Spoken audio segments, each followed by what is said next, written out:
문재인 대통령은 신임 대통령 비서실장으로 유영민 전 과학기술정보통신부 장관을 임명했습니다. 경제, 행정, 정무 등 여러 분야에서 소통의 리더십을 가진 덕장으로 다양한 국정 과제를 추진하기 위해 대통령 비서실을 지휘할 최고의 적임자라고 생각합니다. 신임 민정수석으로는 신현수 전 국가정보원 기획조정실장을 임명하였습니다. 풍부한 법조계 경력을 바탕으로 균형감과 온화한 인품, 개혁 마인드와 추진력을 겸비해 권력기관 개혁 완성과 국민들의 민심을 대통령께 가감없이 전달할 적임자입니다. 예, 청와대 비서실장과 민정수석이 교체됐습니다.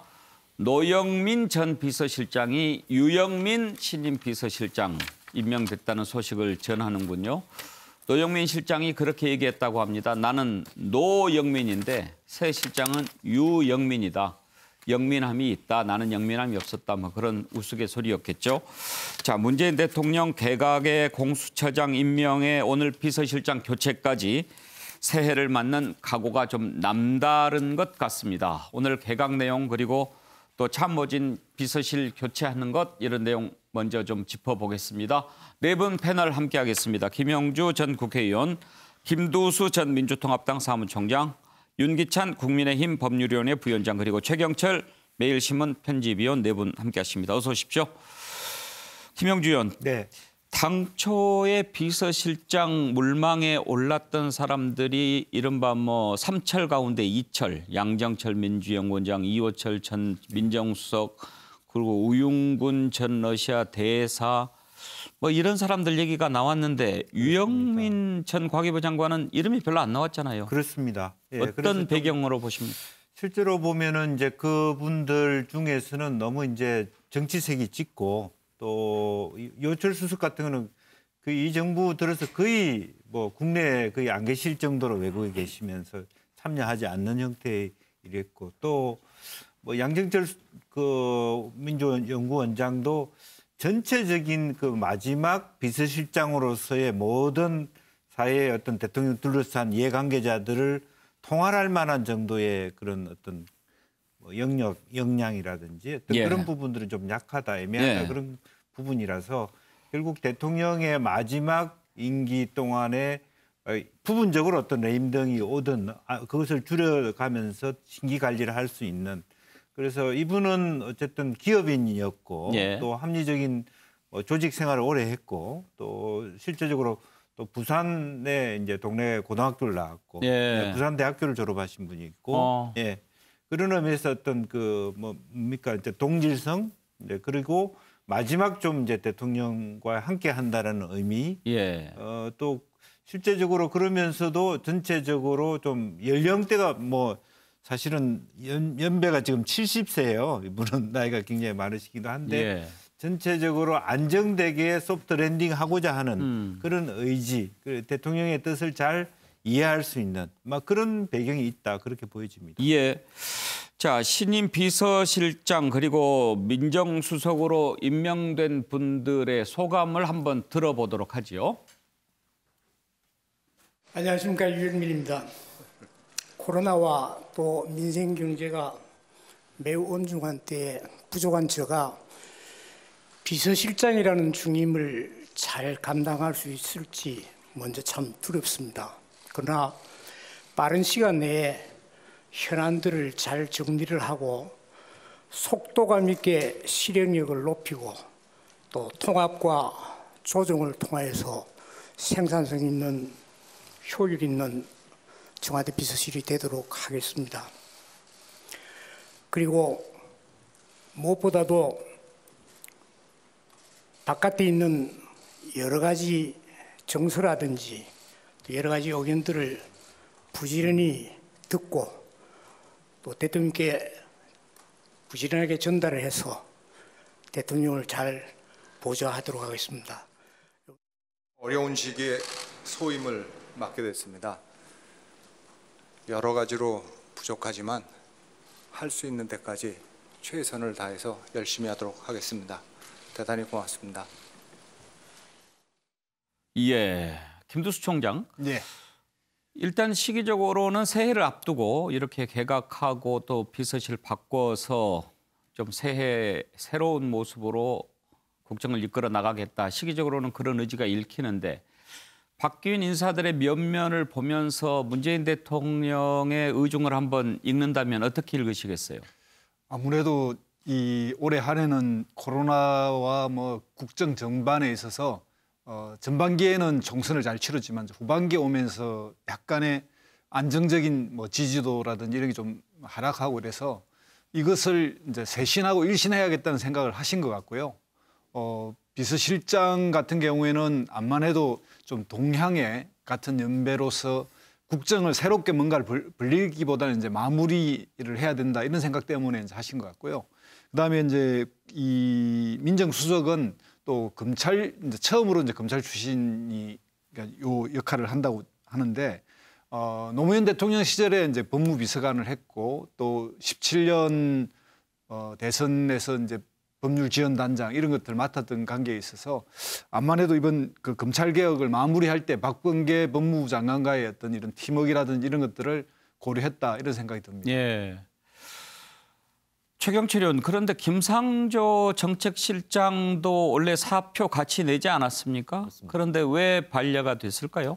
오늘 정만호 국민소통수석 얘기로는 뭐 재난지원금 나눠줘야 되고 예. 그리고 뭐 한국형 뉴딜 사업이라든가 이런 대통령께서 여태까지 아주 야심차게 추진했던 경제 프로젝트 등에 대해서 할 일이 많다.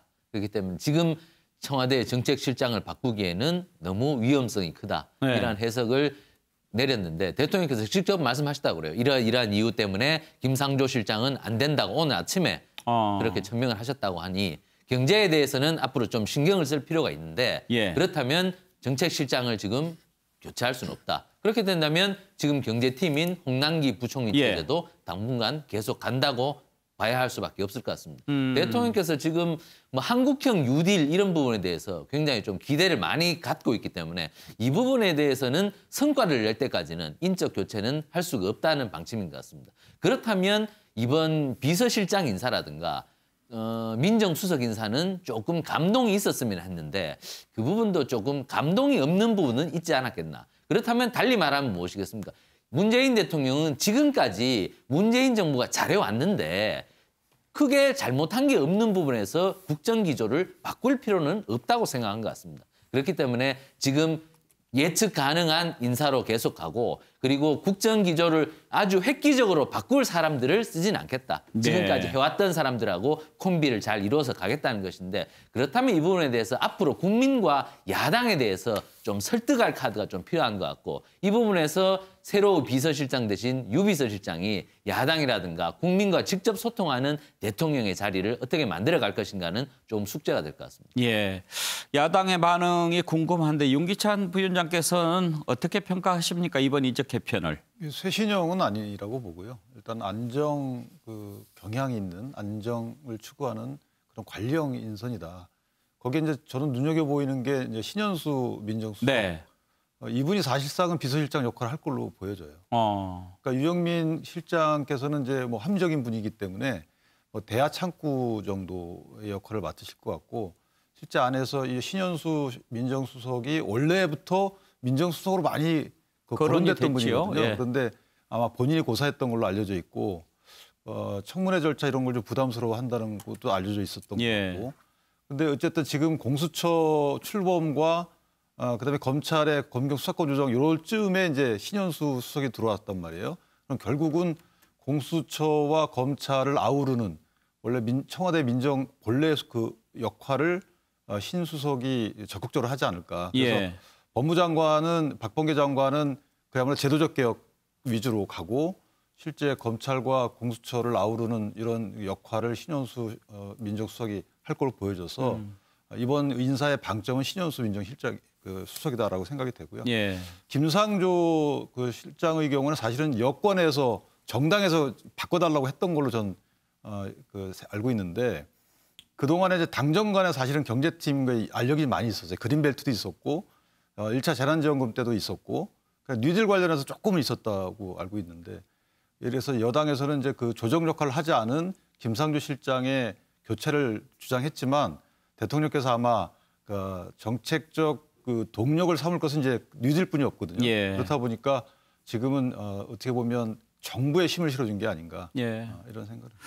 김영주 의원 한 가지만 좀 더 짚어보죠. 아마 문재인 정부 들어서서 검사 출신 민정수석이 처음이지요. 왜냐하면 조국 수석 이후에 계속 검사 출신이 아니었으니까요. 그런 점에서 이번에 검사 출신 민정수석을 처음으로 기용한 것은 무슨 좀 이유가 있을까요? 제 생각에는 이제 처음에 검사 출신을 민정수석에 앉히지 않은 이유는 문재인 정부가 함부로 이렇게 검사들을 이렇게 컨트롤하거나 그럴 의지가 없다라고 하는 대통령의 의지. 그러니까 말하자면 독립권을 최대한 보장한다는 의미가 있었는데, 근데 한편으로 보면 이제 검찰 개혁 과정에서 추미애 장관이 굉장히 강한 드라이브를 걸고 검찰의 여러 가지 어떤 거기에 대한 반발도 하고 리액션을 하는 데 있어서 두 가지 축이 좀 있었어야 되지 않느냐. 법무부 장관의 판단에 대해서 한편으로 보면 사실은 민정수석이 실제적으로 검사들의 분위기를 파악해서 크로스 체크하는 부분이 있었어야 되는데 그런 부분이 없다 보니까 너무 장관 독주로 가다 보니까 여러 가지 법적인 부분에 대해서 제어되지 못했던 부분이 있었다. 이제 어차피 그렇게 검찰의 반발이 온다라면 아예 잘 검사들하고 소통되는 지금 이제 오히려 지금 기수도 지금 신은수 말하자면 그 수석이 16기로 더 높거든. 그런 부분들이 대통령도 뒤늦게 좀 필요하다라는 것을 인식할 수 있지 않았겠나 그런 생각이 듭니다. 사실 이전 정부에 보면 법무장관, 민정수석 거의 검사 출신이었잖아요. 그런데 이제 문재인 정부 들어서는 법무장관도 민정수석도 다 검사 출신 아니고 더구나 공수처장까지 이제 판사 출신이다 보면 너무나 검찰과는 뭘 들여다볼 수 있는 그렇습니다. 이제 개혁이라고 하는 것을 완전히 뭐 검사들과 등을 돌리는 게 개혁이 아니지 않습니까? 일정 정도 올바른 방향으로 가지면서 알아야 개혁을 하고 또 한편으로는 푸시를 하면서도 그쪽에 정말 살아있는 목소리라든지 고충이라는 걸 이해해야만 올바른 방향으로 좋게 마무리 지을 것 같다. 그런 느낌을 대통령도 갖고 계시는 것 같습니다. 그리고 이번 개각에서 가장 관심을 끈 인물은 역시 박범계 법무부 장관 후보자죠. 박범계 장관 후보자 한번 살펴보겠습니다. 박범계 의원이 법무부 장관이 되면 윤석열 총장과 관계를 어떻게 가져갈까? 이게 지금 제일 궁금한 대목입니다. 윤석열 총장과의 관계 설정은 청문회에서 말하겠다 그렇게 얘기를 했는데 문재인 대통령이 안정적인 협조 관계를 강조했다 그런 얘기를 했습니다. 박범계 장관 후보자 발언 먼저 한번 들어보시죠.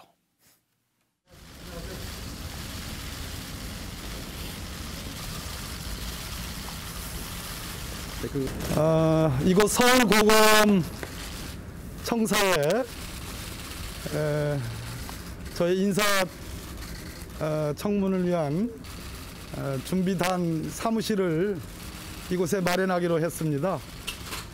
그래서 사무실을 이곳에 마련한 이상 여러 법조기자님들께 이렇게 인사드리는 게 마땅하고 또 우리 준비단 단장을 비롯해서 여러 관계자들을 상견례를 하기 위해서 이렇게 오게 됐습니다.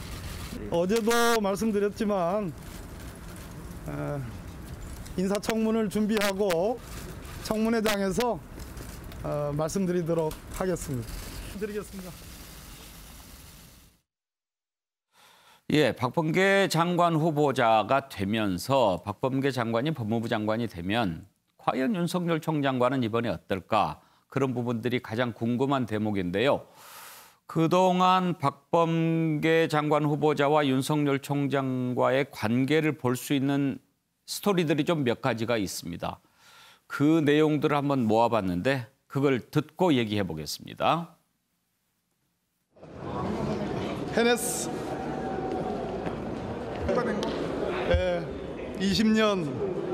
20년을 기다려왔습니다. 노무현 대통령님 생각납니다. 우리 민주 국민들 정말 위대합니다. 감사합니다. 고맙습니다. 자세를 똑바로 해주세요. 네. 수감기관입니다. 네네. 윤석열 정의는 선택적 정의라고 생각합니다. 안타깝게도 윤석열이 갖고 있는 정의감, 의심을 갖게 되었습니다. 그것도 선택적 의심 아니십니까? 과거에는 안 그러셨지 않습니까? 과거에는 저에 대해서 안 그러셨지 않습니까? 제가 예전에 형이라고 그랬다가 뭐 그런데 윤석열 검찰총장께서 적어도 어느 시점부터는 저는 정치에 관심을 갖고 있다라는 얘기를 듣기도 했고 제가 쭉 지켜본 과거 대구고검, 대전고검으로 이렇게 지난 정부에서 좌천의 좌천, 사실상의 징계를 받을 때 이후로 우리 정부에 들어서서 서울중앙지검장으로 일약 임명되고 그 뒤에 검찰총장이 되는 과정에서 분명히 정치적 야망을 갖게 된 거 아니냐라는 그러한 뭐 과학적 근거는 없으나 그런 느낌을 갖게 되었습니다. 김두수 총장. 지난번에 이제 박범계 의원 인터뷰할 때 사법시험은 동기인데 나이가 좀 윤석열 총장이 3살인가 더 많다고 하더라고요. 그런데 이제 원래는 뭐 형이라고 부르고 뭐 그랬는데 나중에 보면 또 이제 뭐 갈라서서 공격도 하고 또 옛날에는 그랬는데 지금 왜 그러냐. 뭐 자세 똑바로 앉으라고 이런 얘기까지 했었고요. 앞으로 두 사람 관계 어떨 것 같습니까? 암만 해도 윤석열 총장이 어려울 때는 응원도 하고 뭐 지지도 보내고 이렇게 해서 이제 서울중앙지검까지 올 때까지는 상당히 좋았던 것 같습니다. 그런데 이제 이 검찰 개혁이 진행되면서 또 이 조국 사건 그다음에 이제 그 추미애 장관과의 관계 이런 것 때문에 이제 그렇게 판단을 했던 것 같고요. 지금은 일단 뭐 장관이 된 이상 동기라고 하는 어떤 끈이 있기 때문에 좀 대화가 되지 않을까 생각하고 검찰 개혁이 진행된다면 검찰 개혁의 형식이 제도 개혁에 맞춘다면 그 제도 개혁에 지금까지 알려진 바로는 윤석열 총장이 스스로 그것을 뭐 엄하게 반대한 적은 없다고 합니다. 그러니까 수사권과 기소권 분리라든지 이런 부분에서는 그래도 대화가 되지 않을까 이렇게 저는 기대하고 있습니다. 최경철 의원 보시기는 어때요? 두 분이 소주 한잔 하면서 좀 풀고 제대로 한번 해봅시다 이럴 것 같습니까? 아니면 더 세게 붙을 것 같습니까? 제가 2018년도 이 박범계 의원이 그 당시에 당대표 출마를 했습니다. 그래서 제가 식사를 하면 했는 기억이 있는데 그때 제가 느낀 것은 이분이 전형적인 판사 출신이구나. 판사 출신 의원으로서 말도 조리 있게 하고 그리고 뭐 판결문 쓰듯이 굉장히 논리적으로 얘기를 하더라고요. 그럼 예를 들어 비교를 하면 주호영 원내대표가 판사 출신인데 이분하고 비슷한 그 스토리로 얘기를 많이 하더라고요. 그러니까 보면 이분이 뭐 말은 좀 청문회 같은 데서 세게 하는데 기본적으로 공격형은 아니지 않느냐. 그리고 바로 앞에 자기 선임자가 무작정 공격형이었는데 이분은 윤 총장과 무작정 공격형으로 가지는 않을 것이다. 이분이 비록 그 친문이기도 하고 친노이기도 하지만 그렇기 때문에 권력기관 개혁에 대해서 굉장히 강한 사부심을 갖고 있기도 하지만 전략적으로는 전술적으로는 무조건 부딪히는 않을 것이다. 윤 총장을 어르고 달래면서 그리고 검찰도 지금 일정 부분 뭐 공판 중심주의 이런 부분에 대해서는 좀 공감대가 있거든요. 그렇기 때문에 교집합을 찾으면서도 부딪히는 부분에 대해서는 공격하고 하지만 교집합도 찾아나가면서 자신이 뭔가 잃었다는 것에 대해서 권력기관 개혁에 대한 자신의 성취물을 만드는 그런 노력을 할 것이다. 저는 이렇게 봅니다. 그래요. 김영준 축구 감독도 닥치고 공격, 닥공 스타일도 있고 또 다른 전술을 쓰는 감독도 있고 그런데 박범계 장관 후보자 만약에 장관이 된다면 어떤 스타일로 갈 것 같습니까? 아무래도 이분이 대전이잖아요.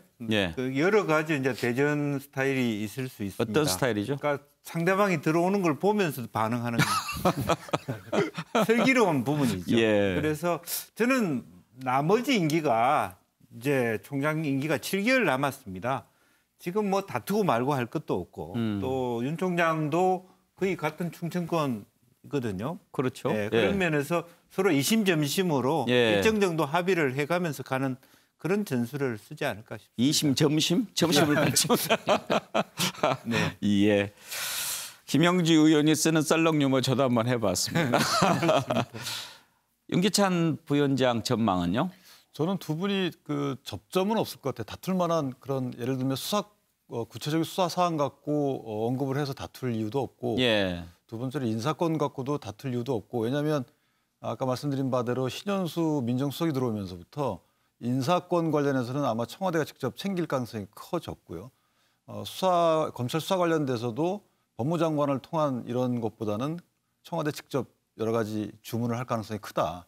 따라서 박범계 장관 후보자의 경우에는 제도개혁, 특히 이제 검찰 개혁 2라운드라고 칭해지고 있는 여권에서 기소수사 분리 이런 제도적 차원에서 꼼꼼하시기 때문에 막 그런 차원에서 역할이 주어지지 않았을까 이렇게 저는 전망을 하고 있습니다. 알겠습니다. 어떻게 관계를 설정할지 청문회에서 밝히겠다고 하니까 한번 들어보고 또 임명이 되면 어떻게 가져갈지 한번 보도록 하지요.